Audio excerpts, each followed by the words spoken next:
I want to thank you for joining me once again out here in the old dusty workshop. Today, I am going to be turning this gigantic piece of 5160 into a Claymore. So I'm very excited to get started. It's going to be an absolutely massive sword. I cut it just long enough so that I will have to forge in the tang and forge out the tip a bit. I'm going to forge in a little bit of a distal taper. I'm going to forge the bevels. So this piece of steel is going to get quite a bit larger. It's already very large, but I'm excited to get it all forged out. And I'm very excited to get this in the forge. But first I just wanted to mention, if you are new to the channel, it really helps me if you like and subscribe. Lets me continue making awesome projects out here in the old dusty workshop, and I am very grateful for your support. So without further ado, let's light the fire and hit some steel.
So I'm going to take this absolutely gigantic Claymore, and I'm going to start kind of rough grinding the blade. I'm going to get the tang all trued up, thinned out just a little bit. It's a little thicker than the blade right now. That's just from forging it. And I did start to forge the tip a little bit thinner, but I'm going to grind in a nice distal taper for about the last third of the blade, just to get our balance point and weight correct. And then once that's done, I'm probably going to go back to the forge a little bit and forge out the bevels just a little bit. But I want to kind of grind off most of this scale, get this kind of trued up to where it should be. And then once the profiling is done, I'll take it back to the forge, get that done, back to the grinder after that, to really get everything ground and ready for heat treat.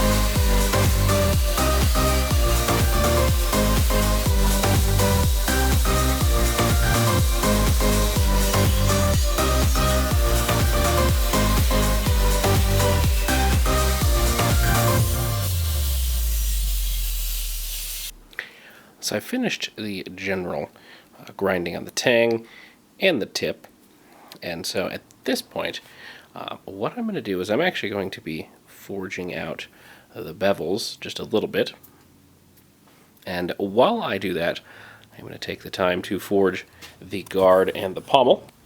This is a nice big chunk of mild steel, and it is too big. There's a lot of extra here, but I'd rather have to take a little bit of extra off of a pommel instead of having to make a whole new one.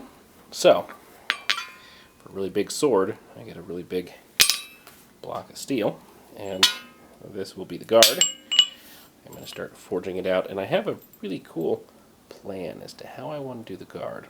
For this customer, he wanted it to be some kind of tentacle-esque, so I have a couple ideas that I'm going to try, and I'm at least going to make it as tentacle-esque as I possibly can. So it's going to be really cool, a little bit more organic looking. I'm really excited to get that started. But first, before I do any of the shaping on the guard, I am going to forge it just a little bit thinner. I'm going to slit and drift a nice hole in the middle, kind of punch that through, widen it out so it almost fits the tang, but not quite. And then we'll do all of the shaping, and we'll get this guard all to the proper shape I want it to be. And the pommel is going to be just as unique as the guard. It's going to be a little more, something similar to like a set of talons. So that is going to be really cool. I'm going to drop a couple things real quick, just to kind of get a good idea of how I want to forge that shape out. But this needs thinned out anyway. It is, I think, it's a little over an inch by a little over an inch. I'm going to start by forging it down just a little bit. And then I will start getting in the shape that I want.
from this angle, you guys might not realize how absolutely massive that Claymore is. There you go. You get to see about how big that is. From the end of the heel, tip of the horn, is 34 inches. Yeah, it's massive. And that's really cool. So now, for the pommel, I need to split it, because I'm going to do some cool forging on the end to get kind of some, I guess, talons would be the best way to describe it. So I have to split it a little bit so I can forge those individually. And the guard, it's been forged to a nice size. It's still smaller than the tang, so it will have to be filed out to get a perfect fit. I forged in the bevels a little bit here so it's nice and wide. This blade is going to have a hexagonal cross section. Towards the tip, it is going to become very, very close to like a diamond cross section, but there'll still be a little bit of hexagonal in there. It's just going to be, because of the distal taper, it's going to get really, really small, which is cool, because that means that this blade will not be super heavy, but that's just going to be towards the tip. So the majority of the blade is going to be really strong. It should still be really, should be quite a stiff blade for as long as it is. That is where I'm going to call this episode. I am really excited to get the blade, the guard, and the pommel all ground and fit up together. Should look absolutely amazing once I have everything kind of rough fit. I want to thank everyone who has made it to the end of the video. If you are new to the channel, it really helps out if you like and subscribe, and probably the biggest thing you can do is share the video. That is probably the best way to help kind of spread the channel out there, and that just supports me continuing to make all of these awesome videos out here in the old dusty workshop. So I'm very grateful for that. And I did just want to mention that all of my links to my website and my Etsy are down below. If you have an interest in any kind of a custom blade, you can get in contact with me there. I want to thank you one last time for watching me make that absolutely massive blade. You guys have a wonderful rest of your day. I will catch you on the next episode of Let's Make a Sword.